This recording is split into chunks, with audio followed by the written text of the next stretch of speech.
ये भीमराव और राम जी दोनों बाप बेटे अपनी सोची हुई चीजें सर्वोपरि साबित करने में ही लगे रहते, लेकिन तुम बिल्कुल सही कर रहे हो। पति पत्नी में संबंध चाहे जैसे हो, लेकिन संबंध तो बने थे और सारे सामाजिक रीति रिवाजों के साथ बने थे। तो फिर मरने के बाद ये सारे सामाजिक रीति रिवाजों को अपनाना चाहिए। सही बात है। और फिर आत्मा की शांति की पूजा अगर आप नहीं करवाते हैं तो इससे आपके बच्चों पर और आप पर बुरा असर पड़ेगा।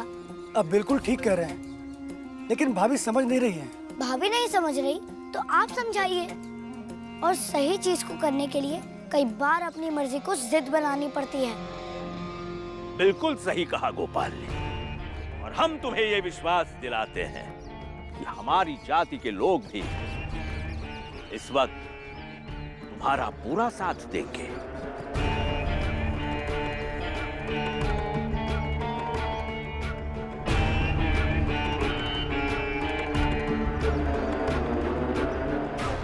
चलिए हम सब मिलकर उन्हें अंतिम संस्कार के रीति रिवाज के लिए बाध्य करें। जाने दो ना, जब दीदी का उस आदमी के साथ कभी कोई संबंध ही नहीं रहा है और उसके मरने के बाद और ये सब ढकोसला नहीं करना चाहती हैं, तो आप लोग क्यों उन्हें बाध्य करना चाहते हैं? तुम राम जी के खास दोस्तों में से हो ना? राम जी की बहन के साथ क्या रिश्ता है तुम्हारा? दिमाग खराब है आपका? मैं दीदी बोल रहा हूँ तो आपको ये नहीं समझ में आ रहा कि क्या रिश्ता हो सकता है? मेरा भी दीदी के साथ वही रिश्ता है जो राम जी का है। तो फिर तुम्हें उसे विधवा के रूप में देखने में इतनी दिक्कत क्यों हो रही है? मुझे कोई दिक्कत नहीं है, बस मैं ये चाहता हूँ कि दीदी के साथ कोई जोर जबरदस्ती ना हो, उनके मर्जी के खिलाफ कोई कार्य ना हो। लेकिन ये समाज चाहता है कि वो सामाजिक नियमों का पालन करे, और जो लोग नियमों को तोड़ते हैं उन्हें ये समाज दंड भी देता है और उनका साथ देने वालों को भी। पुरंजन, आधा इधर आधा उधर मत रहो। अगर तुम्हें लगता है राम जी और उसकी बहन सही है तो तुम भी चले जाओ उधर ही। हमें गोपाल पर पूरा विश्वास है। धन्यवाद पुरंजन काका, जो आपने हमें मारने की कोशिश की, परंतु हम आपको जेल नहीं भेजेंगे, लेकिन आपको हमारे लिए कुछ करना होगा। नहीं, मेरा ऐसा कोई मतलब नहीं था। हमें तुम्हारा मतलब अब साफ साफ समझना है, और इसके लिए पहले तुम राम जी के घर जाओ, उसे और भीमराव को समझा दो कि विधवा कर में बाधा न बने, नहीं तो समाज के खिलाफ जाने वाला कहीं जाने लायक नहीं रहता है। अपनी गलती के सामने मैं विवश हूँ, मुझे माफ करना दीदी और राम जी। जाइए।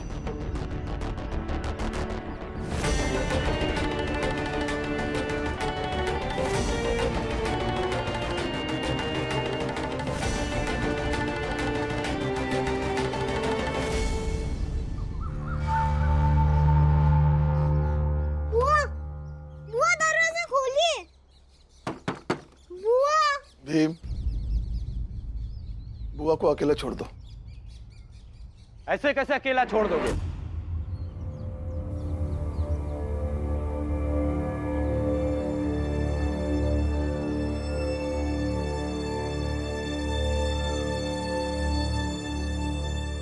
ऐसे कैसे अकेला छोड़ दोगे?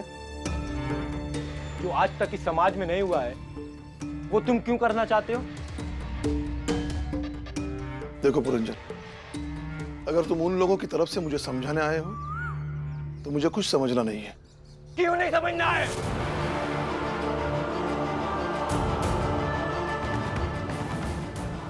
जिस बात को पूरी दुनिया मानती है उस बात को तुम क्यों नहीं मानना चाहते हो? क्या तुम्हें नहीं पता है कि समाज ने हमारे बिरादरी के लिए कुछ नियम कायदे कानून बना रखे हैं जिसका पालन करना सभी को अनिवार्य है? और उसी समाज ने ये नियम भी बना रखे हैं, यदि हमारे बिरादरी का कोई भी मर्द मर जाता है तो उसकी पत्नी विधवा का संस्कार करती है, फिर चाहे वो उसके साथ रहती हो या ना रहती हो, इससे कोई फर्क नहीं पड़ता। तुम्हें नहीं पता है, नियम तोड़ने वाले को यह समाज दंड देता है और उसका साथ देने वाले को भी।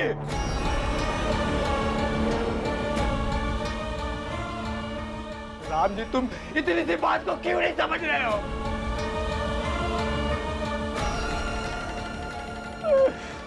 समझो इस बात को।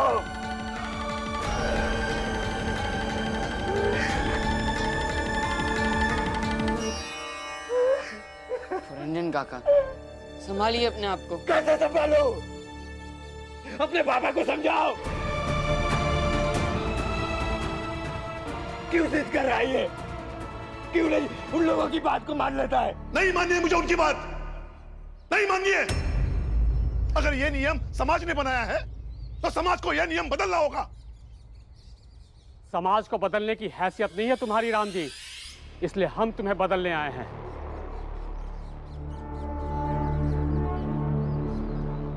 पुरंजन, आ जाओ। राम जी को अभी कोई भी सही नहीं लग रहा है।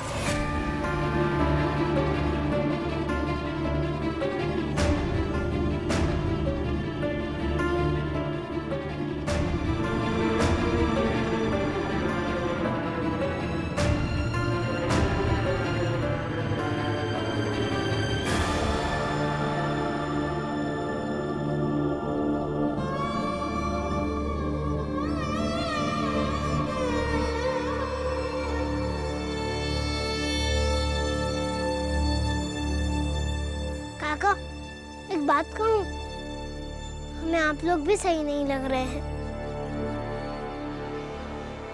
भीम सही कह रहा है।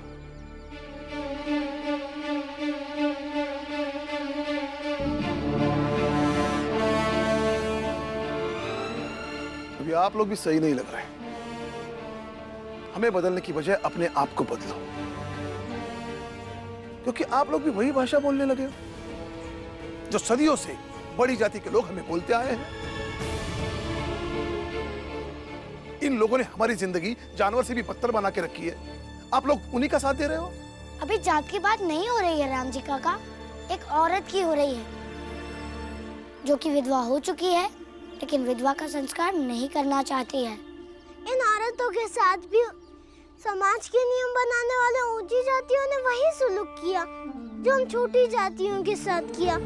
उतार दो इसका सब श्रृंगार। आज के बाद इसे श्रृंगार करने का कोई अधिकार नहीं है, चूड़ियां पहनने का कोई अधिकार नहीं है। सारी तपस्या, सारे त्याग, सारे संस्कार इनके जिम्मे मर दिया और इन्हें अपने हाथ से नचाने वाली कठपुतली बना दिया। इनकी आवाज दबा दी, इनके सपनों की, इनकी इच्छाओं की कभी परवाह नहीं की।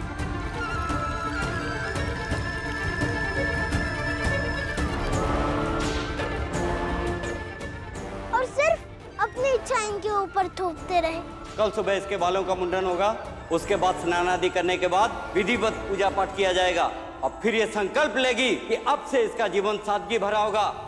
इनका भी हमारी तरह दमन हुआ है, शोषण हुआ है, उपेक्षा हुई है। अरे रे रे रे, दूर रे। पति को तो खा चुकी है, अब हम सबको आबाद रहने दें। चाहे बड़ी जाति की, बड़े घर की औरत क्यों ना हो। मैंने देखा है बड़ी जाति के लोग अपनी ही बहू बेटियों के साथ कैसा व्यवहार करते हैं। इसके मुंह में जलता हुआ कोयला डाल दिया जाए।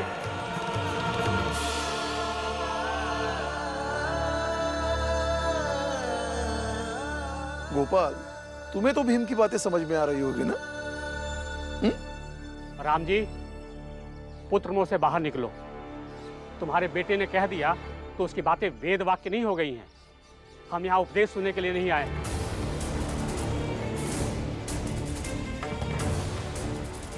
अपनी बहन से विधवा की पूजा संपन्न करवाओ और मुक्त कर दो उस आदमी को। मेरी बुआ कुछ नहीं करेंगी, आप कृपा करके यहाँ से जाइए। नहीं जाएंगे, ये हमारे समाज का मसला है, उन्हें इसे पूरा करना ही होगा। देखिए, हर बात को समाज या पंचायत से मत जोड़िए। इस मामले में हमें प्रतिनिधि नहीं चाहिए। क्यों नहीं चाहिए और क्यों ना जोड़े इसे समाज और पंचायत से? ये जन्म और मृत्यु से जुड़ी हुई धारणाएं भी अगर हम नहीं मानेंगे तो हमारा समाज कैसे चलेगा, हम कैसे चलेंगे?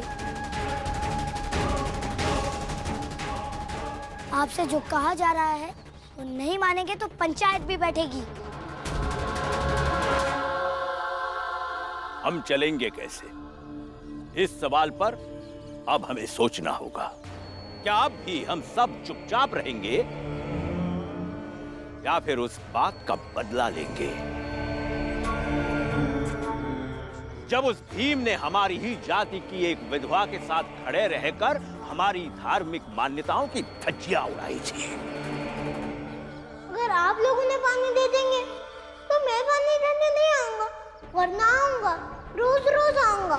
फिर मत कहिएगा कि मैं आपके मामलों में दखल दे रहा हूँ। मेरी दी हुई किताब को दीदी ने पढ़ लिया और थोड़ी देर के लिए वो अपना दुख भूल गई। इसमें क्या गलत है? शायद इसीलिए ईश्वर ने तुम सबको यह मौका दिया है कि उस समय जो पाप हुआ था तुम सबसे, उस पाप से तुम सब मुक्त हो सको।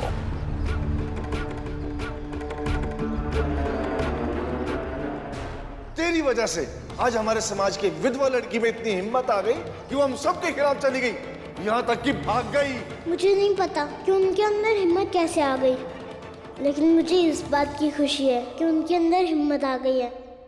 और इसके लिए हमें भीमराव की बुआ से वो सारे कर्म कांड करवाने होंगे जो एक विधवा करती है। यही धर्म शास्त्रों में लिखा है।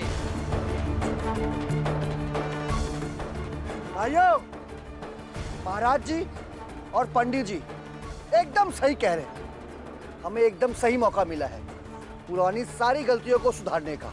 चलो भाइयों, चलिए।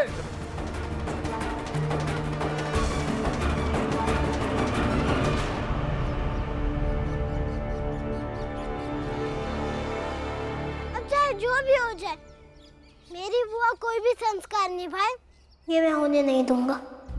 फिर मैं भी अपने भाई की आत्मा की शांति की पूजा भाभी से करवाए बगैर कहीं नहीं जाऊंगा। और देखते हैं तुम लोग कैसे पूजा नहीं होने दोगे। सुनो,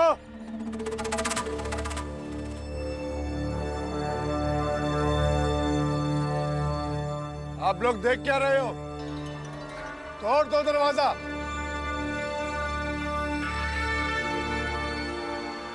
और इस पिद्दी भीमराव की बुआ को खींचकर बाहर ले आओ। आज पहली बार सतारा में हम ऊंची जात के लोग छोटी जात के साथ हैं। देख क्या रहे हो? बढ़ो आगे और तोड़ दो दरवाजा।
जबरदस्ती आप लोग मुझसे संस्कार करवाने आए हैं?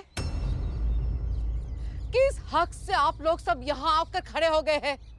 जब भूख और प्लेग जैसी महामारी गांव में फैली थी, तब तो दोनों जातियां साथ नहीं आई। और आज जब एक औरत की चूड़ियां तोड़ने की बात आई, तो सब एक हो गए। एक हो गए, वो भी जाने बिना कि मेरे साथ क्या हुआ है।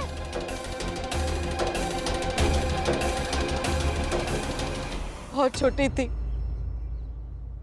जब मेरी शादी हो गई थी, बड़े अरमानों के साथ ससुराल गई थी।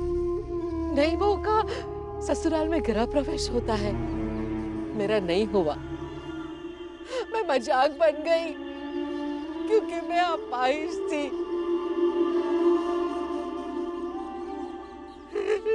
नई बहू को देखने सब आते हैं, लेकिन मेरी नुमाइश की गई, मुझे सबके सामने चलवाया गया, ये कहकर कि देखो देखो हमारी बहू एक पैर से कैसे चलती है, कभी देखा है एक पैर से चलने वाली बहू?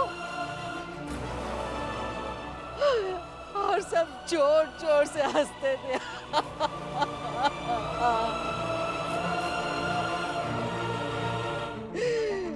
और जब मैं रोती थी तब यही आदमी जिसकी आत्मा की शांति के लिए मुझसे पूजा करवाने आए हो, यही आदमी मुझे मारता था, मुझे कोसता था, कहता था कि उसकी किस्मत फूटी है कि मैं उसे मिली। मैं रोती रही, लेकिन मेरे साथ कभी प्यार से बात नहीं की। और एक दिन धक्के मार कर घर से निकाल दिया। ससुराल के सारे रिश्ते बहुत तेजी से आगे भाग गए।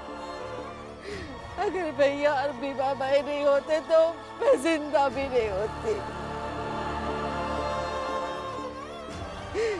और ये बच्चे नहीं होते तो मैं जीना भी भूल गई होती।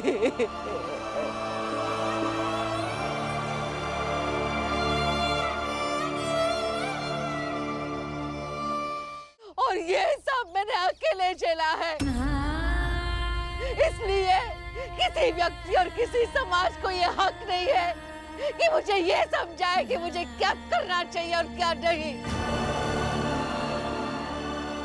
इनमें से कोई नहीं आया था जब मुझे अपाहिज कह के मेरी हंसी उड़ाई गई थी। इनमें से कोई नहीं आया जब मेरे ससुराल वालों ने मुझे धक्के मार के निकाल दिया।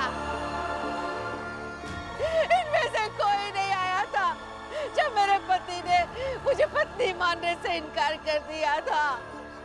जब मुझे आप मेरा हक भी नहीं दिलवा पाए, अब कौन सा हक जताने आए हो आप लोग? जाइए यहाँ से, जाइए। कर्म अपनी जगह और भावना अपनी जगह। ये गुस्सा, ये नाराजगी बिल्कुल जायज है, फिर भी कर्म का पालन तो करना ही होगा। और सत्य तो यह है कि वो तुम्हारा पति था।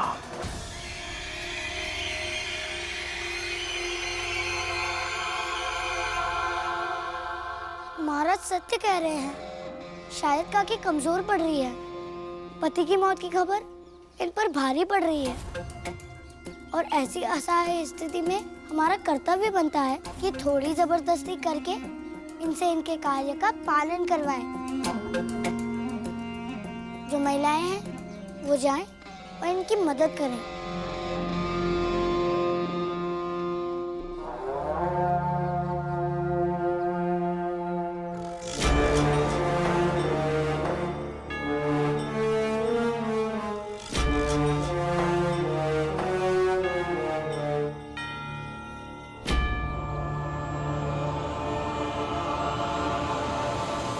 खबरदार, खबरदार, अगर मैं जान ले सकती हूँ तो जान दे भी सकती हूँ, लेकिन उस आदमी की आत्मा के लिए मैं कभी पूजा नहीं करूंगी।